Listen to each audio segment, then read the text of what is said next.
అన్నాడా? ఇక పని మొదలు పెడదామా? పరబ్రహ్మం పని మొదలు పెడదామా? హాయ్ అండి, నమస్తే. నేను మీ శ్రీలక్ష్మి. సార్ ఏంటి సార్ అది? హాయ్ అండి, నమస్తే. నేను మీ శ్రీలక్ష్మి. మాకు తెలుసులేరా. ఈరోజు మీకు ఒక చిన్న వంటకం చూపించడానికి వచ్చిందండి వయ్యారి. చేశాను. ఏంటి ఆ వంటకం అంటే ఆమ్లెట్. ఆమ్లెట్ ఎవరికి రాదు అని చెప్పి చాలామంది అనుకుంటారు, కానీ చాలామందికి తెలియదండి. ఒక సెలబ్రిటీ అడగటం జరిగింది. చాలా అంటే పఫీగా, నెక్స్ట్ టేస్టీగా ఎలా వస్తుంది, అలా ఎలా చేస్తారు అంటే ముక్కలుగా లేకుండా అని చెప్పి అడగటం జరిగింది. అందువల్ల మరి పేరు చెప్పట్లేదండి నేను. మీకు ఇందులో ఉండే సీక్రెట్ ఏంటి అనేది మీకు నేను చేసి చూపించబోతాను. మరి చూద్దాం పదండి. దీనికి ఏమి కాదండి, చాలా చాలా సింపుల్. ఇప్పుడు చూద్దాం. ఇప్పుడు మనం ఉల్లిపాయ తీసుకున్నాం. ఒక పెద్ద పచ్చిమిర్చి ఒకటే వేసానండి ఉల్లిపాయ. నెక్స్ట్ వచ్చి మనం కరివేపాకు కానీ లేదంటే కొత్తిమీర కానీ ఏదో ఒకటి మనం వేసుకున్నాం. ఇది ఫస్ట్ మనం చేసే ఈ ఆమ్లెట్కి ఉన్న సీక్రెట్ ఏంటి అంటే, ఇలా వేసుకున్న తర్వాత మనం దీనిలో పచ్చిమిర్చి ఎక్కువైతే కారం కొంచెం తక్కువ వేసుకోండి. కొంచెం కారం వేస్తున్నాను నేను, కొంచెం కారం. నెక్స్ట్ దీనికి సరిపడా సాల్ట్,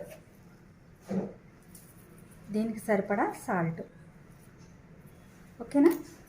ఇప్పుడు ఇలా వేసిన తర్వాత దీన్ని బాగా క్రష్ చేయాలి. మనం ఇలా పెట్టి చక్కగా ఇలా క్రష్ చేయాలన్నమాట. బాగా ఇందులోనే మగ్గిపోయినంత బాగా క్రష్ చేయాలి. ఇలా మొత్తం ఈ ఉల్లిపాయ అంతా కూడా సాఫ్ట్గా అయిపోద్ది. మనం వేపించిన మాదిరిగా అయిపోద్ది అనమాట. అంత సాఫ్ట్గా అయిపోద్ది. చూసారా ఇందాకటికి ఇప్పటికి ఎలా అయిపోయిందో?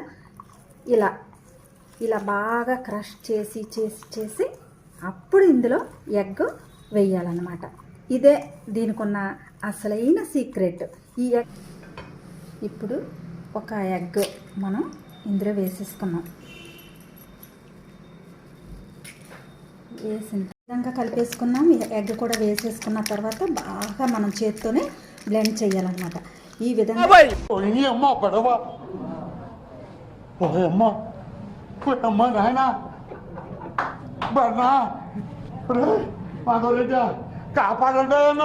చేసిన తర్వాత మీరు చూడండి, మనకి ఆనియన్స్ ఎక్కడ పైకి ముక్కలుగా కనిపించట్లేదు, అంత సాఫ్ట్గా తయారైపోయినాయి. ఇలా ఎప్పుడైతే చేసామో మనం ఆమ్లెట్ వేసుకుంటే చాలా చాలా టేస్టీగా ఉంటుంది అన్నమాట. మీరు తప్పకుండా ఇలాగే వేయండి. కరివేపాకు కంటే కూడా మీరు కొత్తిమీరని దీంట్లో యూజ్ చేస్తే చాలా బాగుంటుంది. నాకు కొత్తిమీర అందుబాటులో లేక కరివేపాకు కొద్దిగా వేసాను. ఇప్పుడు మనకి ఆల్రెడీ ఆయిల్ హీట్ ఎక్కువ ఉంది కదా, మనం ఇప్పుడు ఆమ్లెట్ని వేసేద్దాం. ఇలా బాగా క్రష్ చేసి చక్కగా చాలా బాగా చేసుకున్నాం కదా. ఇప్పుడు దీన్ని మనం వేసేద్దాం. సిమ్లోనే పెట్టాలండి, ఎప్పుడు కూడా హైలో ఉంచకూడదు. చేయి పెట్టేసాను ఏంటి అనుకుంటున్నారా? చాలా గట్టిగా చక్కగా వస్తుంది అన్నమాట. ఇప్పుడు కొంచెం సేపు మనం దీనికి మూత పెట్టి ఒక్క 2 నిమిషాలు ఉంటే చాలు, మనం మళ్ళీ తిరగబెట్టచ్చు. అయన్నొద్దు, పాయింట్కి రా. ఈ ఆమ్లెట్ వేసుకునేటప్పుడు ఇలాంటి పాత్రలే మనం ఉపయోగించాలి. స్టీల్ వాటిల్లో వేస్తే మనకి కరెక్ట్గా రాదు. అదేవిధంగా అట్లు రేక మీద వేసినా కూడా కరెక్ట్గా రాదు. ఇలాంటి మూకుడిని మనం ఉపయోగించుకోవాలన్నమాట.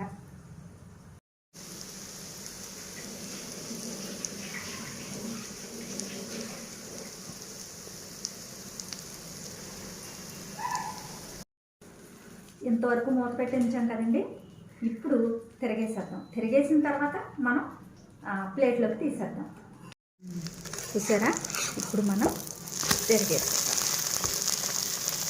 ఎంత పఫీగా వచ్చిందో చూడండి. అసలు చక్కగా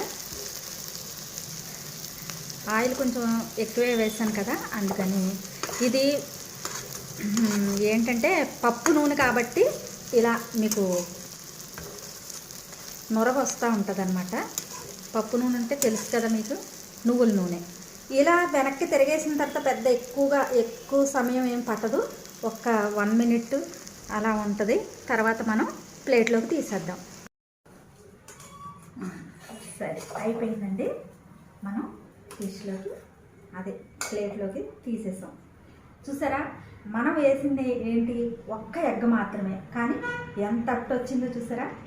మరి ఈ ఆమ్లెట్ అంటే అంత టేస్టీగా ఉంటుంది అన్నమాట. చాలా చాలా టేస్టీగా ఉంటుంది. అలా క్రష్ చేయాలి. మనం ఎగ్గని ముందే వేసేయకూడదు. ఆనియన్స్, పచ్చిమిర్చి, కొంచెం కొత్తిమీర వేసిన తర్వాత సాల్ట్, కారం ఇవి వేసి బాగా క్రష్ చేసి అది ఫుల్గా సాఫ్ట్గా అయిపోయిన తర్వాత అప్పుడు మనం ఎగ్ని అందులో వేసాం. అలా వేసి చేసిన ఆమ్లెట్ ఇది. అవునా, నిజమా అనేటట్టుంది తెలుసా. మరి టేస్ట్ మాత్రం అదిరిపోద్దండి. చాలా సింపుల్గానే ఉంటుంది, టేస్టీగానే ఉంటుంది. మరి మీరు కూడా ఈ ఆమ్లెట్ని ఒకసారి ట్రై చేయండి. లైక్ చేయండి, షేర్ చేయండి, సబ్స్క్రైబ్ చేయండి.